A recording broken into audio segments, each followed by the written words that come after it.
Today, in my speech to you, I would like to talk about the forgotten stories of courage, sacrifice, and fearlessness of women Sikh soldiers. It is important we remind ourselves of the sacrifices they made to protect our city. Firstly, I would like to talk about the great warrior Bibi Ranjit Kaur. Bibi Ranjit Kaur is blessed by Guru's Amrit. She carried a long sword, wore the blue banner just along with a turban. The storyline tells us about how she put service of gossip on open about her personal comfort and was willing to sacrifice her own life for it. With the chant of wedding in her heart, she marched through the dark, scary jungle to deliver a message to the desert. She knew the message could save lives of several thousand soldiers.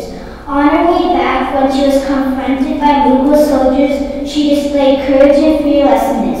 She proudly declared that she was a Sikh. She did not hesitate to draw her sword to protect her honor and to destroy the enemy. Bibi Ranjit Kaur's story teaches us that we should be proud of being a Sikh and to be able to sacrifice all we have to protect our honor. We should always remember that the Guru is protecting us.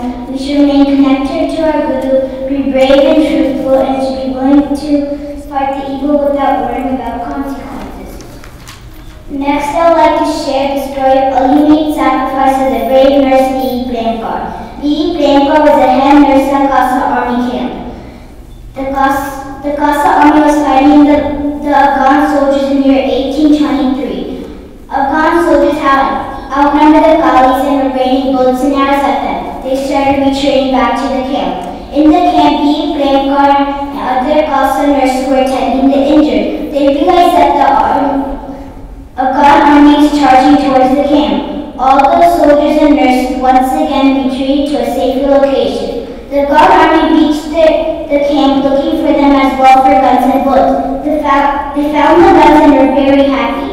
While they were celebrating, a huge explosion occurred. The entire camp was on fire, and every Afghan soldier in the camp was killed. Meanwhile, around the same time, the army of Maharaja and Ranjit Singh reached the camp. They attacked the remaining soldiers outside the camp and took control of the camp.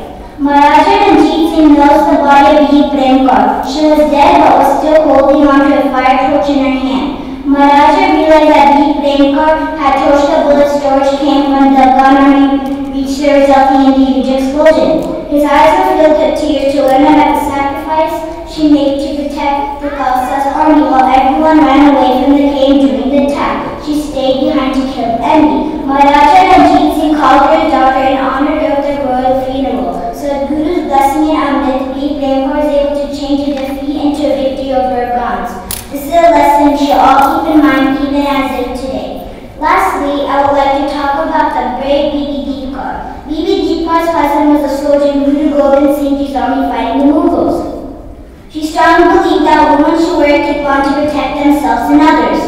When she realized that one of the Mughal soldiers was the one trying to kidnap Smita's cousin, she got very angry. She decided to teach him a lesson, but before she could do that, he attacked her. She reached out for kippah but could not swing it, but was able to push him and fell on the kippah. When she was confronted with the rest of the soldiers, she remembered Guru Gobind Singh's words of willing to die fighting and protect her honor. She charged at them with kippah with Guru in her thoughts. In the story, Smita hesitated to accept the kippah because she thought girls and women should not be carrying arms. It seemed that she felt that only men are supposed to wear to protect and defend themselves and others. I strongly believe that women should wear kippah as it is part of our Panchaka's gift to our Guruji. Any Sikh, man or woman should wear the kippah as part of our daily life. The word kippah has two roots. First, kippah that means mercy and kindness. Secondly, an that means honor and grace. Women should wear kippah to